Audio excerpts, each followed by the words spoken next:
কেমন আছো তোমরা সবাই? আশা করি সবাই খুব ভালো আছো। আমার আরও একটি নতুন ব্লগে তোমাদের সবাইকে স্বাগত। সকাল থেকে সমস্ত কাজকর্ম সেরে নিয়ে স্নান করে পুজো করে এই যে রান্নাবান্নার দিকে চলে এসেছি। আজকে একটু তাড়াহুড়ো করে রান্না করার ইচ্ছা আছে, কারণ গরমটা অতিরিক্ত হয়েছে। তো তাড়াতাড়ি করে একটু রান্নাবান্না করে জানলা দরজা যতক্ষণ না বন্ধ করি না, মানে শরীরটা যেন, ঘরের ভেতরটা যেন ঝাঁঝা কাকা করতে থাকে, রোদের তাপটা পেয়ে নিয়ে জানো না, খুব অসুবিধা হয়। তো এই যে দেখো, কড়াইয়ে তেল দিয়ে নিয়ে মাছটা আগে প্রথমে ভেজে নিচ্ছি। তো তেলের মধ্যে প্রথমেই আমি একটু হলুদ দিয়ে দিলাম। দেখতেই পেলে তাতে কি হয় বলে তো, কোনো কিছু ভাজার আগে যদি তেলে একটু হলুদ দিয়ে নিয়ে ভাজা হয় না, তাহলে গায়ে তেলটা ছিটে আসে না। অনেকে নুন ব্যবহার করে, কিন্তু আমি নুনটা ব্যবহার করি না। আমি দেখেছি নুনটা দিলেই বরং গায়ে ছিটে আসে, কিন্তু হলুদটা দিলে গায়ে ছিটে আসে না তেলটা। তো যাই হোক, মাছটা আমার ভাজা কমপ্লিটই হয়ে গেছে, দেখতেই পেলে। আমি তুলে রেখে দিলাম। আর এই যেখানে একটু মশলা করে নিচ্ছি, মাছের ঝোল করব তো সেই জন্য। আর ওদিকে একটু আলু ভেজে নিচ্ছি আমার বরের জন্য।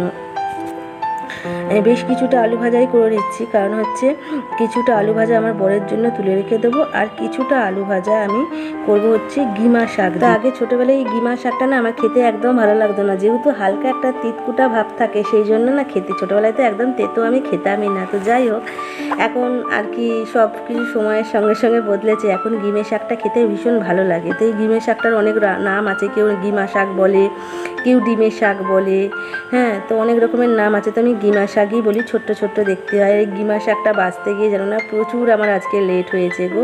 তো যাই হোক, আলুটা দেখো ভাজতে দিয়ে দিলাম। আর এই যে দেখতেই পাচ্ছ, গিমা শাক এতটা পরিমাণ আছে না, তো কড়াইয়ে দিতে দিতে একদম একটুখানি হয়ে যাবে জানো না। তো এটা আর কি ভালো করে ধুয়ে বেছে পরিষ্কার করে নিয়েছি, যেহেতু একদম আর কি এটা চাষের তো কোনো ব্যাপার থাকে না, এমনি দেখবে অনেক জায়গায় হয়েই থাকে, তো সেই জন্য অনেক ময়লা থাকে। তার জন্য একটু ভালো করে ধুয়ে নিয়ে বেছে নিয়ে একদম ভালো করে ধুয়ে নিয়েছি। ধুয়ে নিয়ে এবার আর কি আলুটা ভেজে নিয়ে কিছুটা তুলে রেখে তারপরে এইটা দিয়ে আর কি একটুখানি ভেজে নেবো। আমি করলে আলু দিয়েই আর কি ভাজি, বাকি বেগুন দিয়ে, আলু দিয়ে, বড়ি দিয়েও ভালো লাগে খেতে। বিভিন্ন যে যেরকমভাবে বিভিন্ন রকমভাবে করবে, যে যেরকমভাবে করবে খেতে সেরকম স্বাদ হয়। তো আমি সাধারণত এই আলু দিয়েই আর কি ভাজা করি।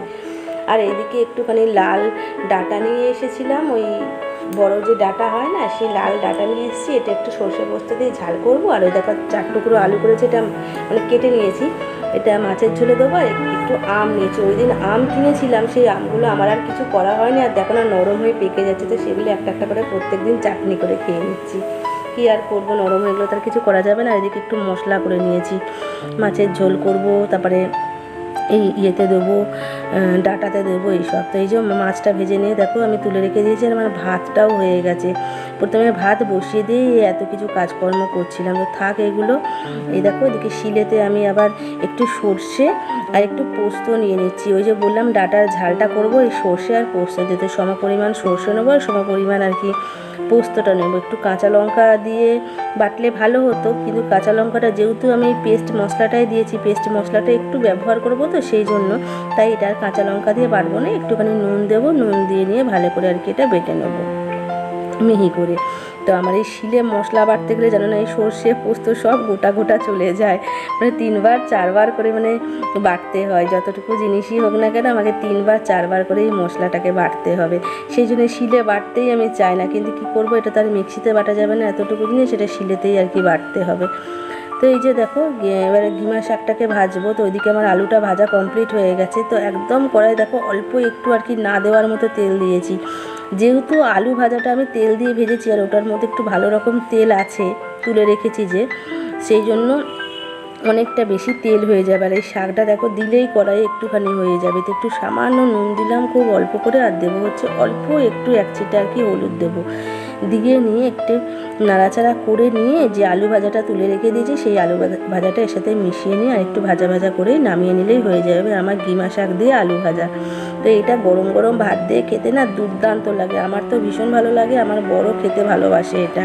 তো খালি খালি আর কি কলমি শাক এটা ওটা করি, তো 1 দিন এরকম গিমে শাক রান্না করে খেলে না খুব ভালো লাগে। এই দেখো আলুর তলায় কত দেখেছো তেল আছে, তো এটা গিমে শাকের মধ্যে আর কি মাখামাখি হয়ে গেলে অতটা তেল তেল লাগবে না। তো এই গিমা শাকে ভিটামিন ই আছে, ভিটামিন সি আছে, তারপরে কি বলো তো, এটা যাদের কৃমির থেকে কৃমিনাশ করতে আর কি অনেক উপকার, মানে অনেক রকমের এর উপকার আছে। তো যাই হোক, সব উপকার আমি জানিও না, কিন্তু শাক মাত্রই অনেক উপকার। উপকার আছে, শাক সবজিতেই তো আমাদের মেন উপকারটা। তো যাই হোক, এই যে দেখো শাকটা নামিয়ে নিয়ে আমি এদিকে ডাঁটার ঝালটাও করে নিয়েছি।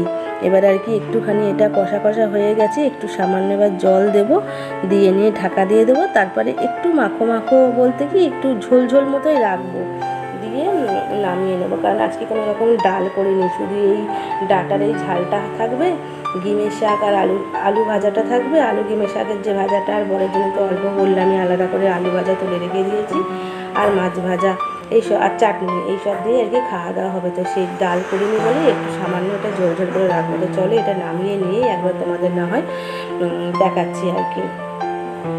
তো এই যে দেখো আমার বলতে বলতে কিছুক্ষণ পর রেডিও হয়ে গেছে ডাঁটার ঝালটা। এই ডাঁটার ঝালটা খেতে না খুব ভালো লাগে, একটু ঝাল ঝাল করেই আজকে করেছিলাম। তো যাই হোক, এবার আর কি বড় চলে এসেছে আমার, এবার খাওয়া দাওয়া করবো। তো খাওয়া দাওয়া করার আগে চলো তোমাদের একবার ঝটপট করে খাবারগুলো দেখিয়ে দিই।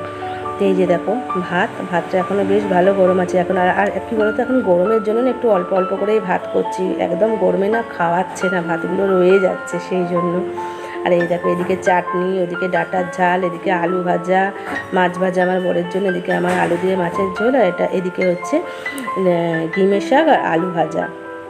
খেতে না খুব ভালো হয়েছিল, জানো তো। এই গিমের শাক আলু ভাজা দিয়ে তো আমার অনেকটা ভাত খাওয়া হয়ে গিয়েছিলো প্রথম দিকের গরম গরম ভাত, দারুণ লাগছিলো।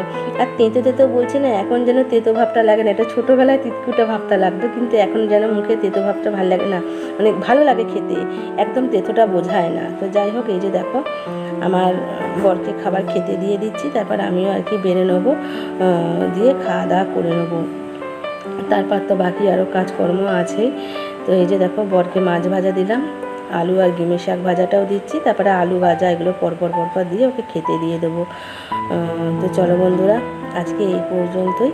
আমার ভিডিও ভালো লাগলে অবশ্যই লাইক কমেন্ট শেয়ার করে দিও, আর আমার চ্যানেলটা সাবস্ক্রাইব করে আমার পাশে থেকো। তো সবাই খুব ভালো থেকো, সবাইকে টাটা।